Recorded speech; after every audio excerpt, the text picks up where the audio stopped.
ये सब ढोंग रखने का ये चक्रव्यूह है। और जितने गरीब लोग होते हैं वो तन मन धन कुल अर्पण कर कर तब मिलने जाते हैं। और ब्राह्मणी लोग गाड़ी में बैठ कर ही कहेंगे अरे चलो वो बाबा से मिलाते हैं, तो 100-200 चढ़ा देते हैं, उनका मान्य हो जाता है। और जो गरीब 10-5 चढ़ाते हैं वो पूरा पग यात्रा करते हैं, भूखे प्यासे आते हैं, लाइन लगाते हैं, उनका कोई मान नहीं है। ये गलत बात है, फिर ये नहीं करना चाहिए।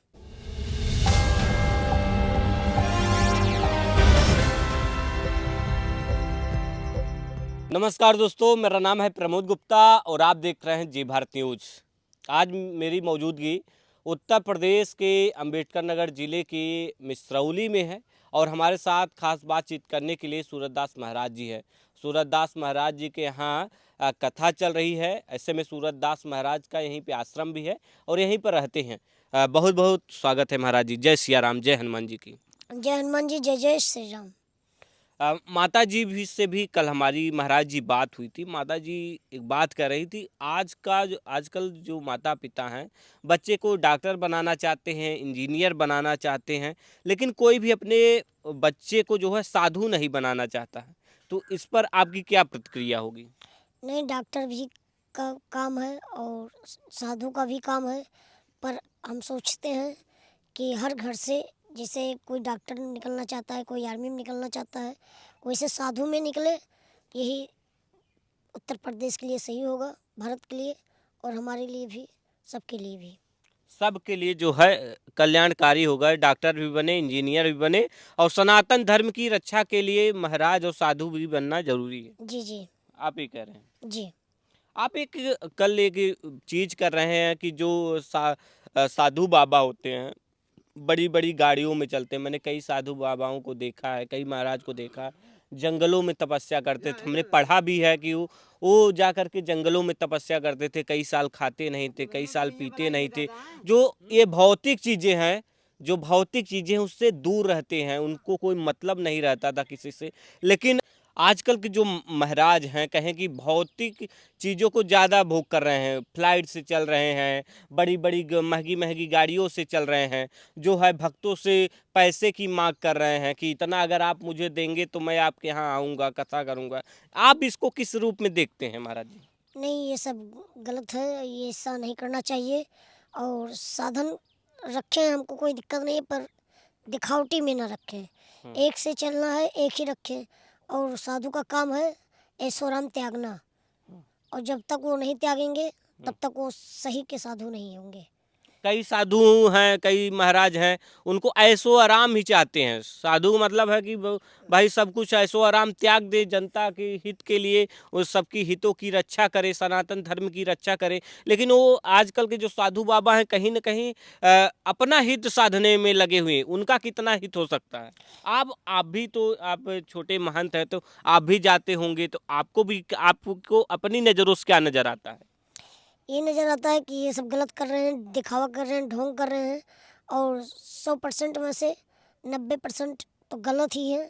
बाकी 10% ऐसे हैं साधु कि जो अभी भी सनातन धर्म का प्रचार प्रसार करते हैं, भगवान की सेवा करते हैं और उनकी पूजा करते हैं। और जो 4-4, 5-5 गाड़ी लेकर चलते हैं, ये सब एक दिखावा ही है।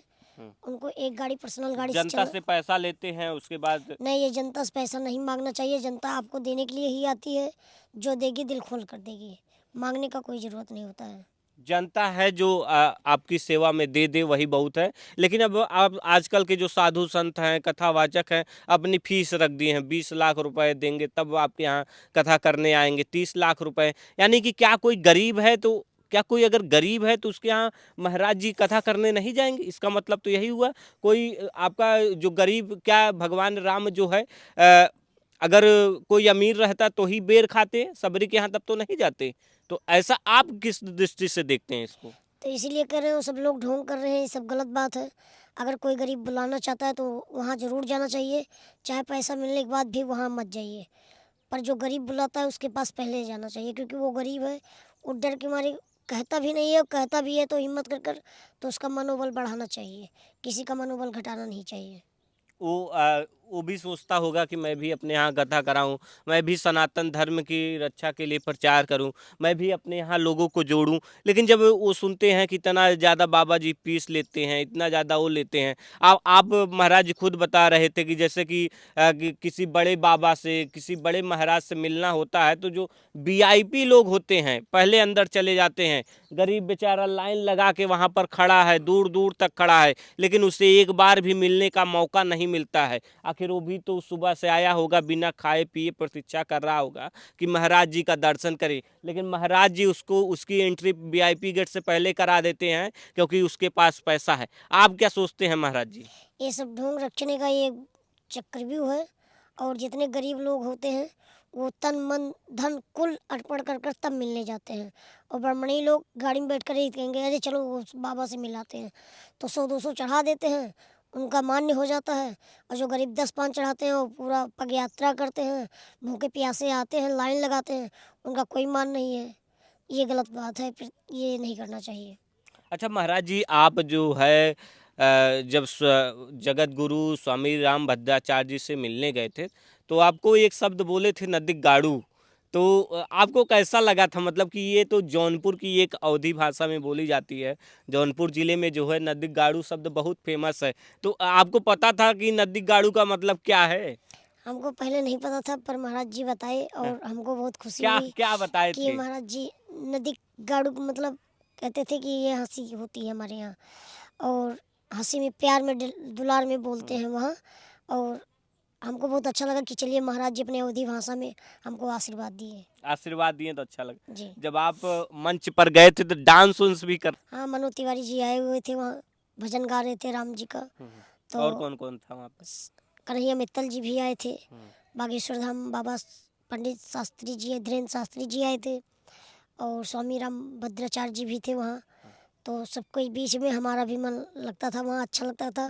और मन किया कि हम यहाँ डांस कर दें थोड़ा सा, भगवान के भजन में थोड़ा झूम लें, तो इसीलिए भजन में झूम लिए।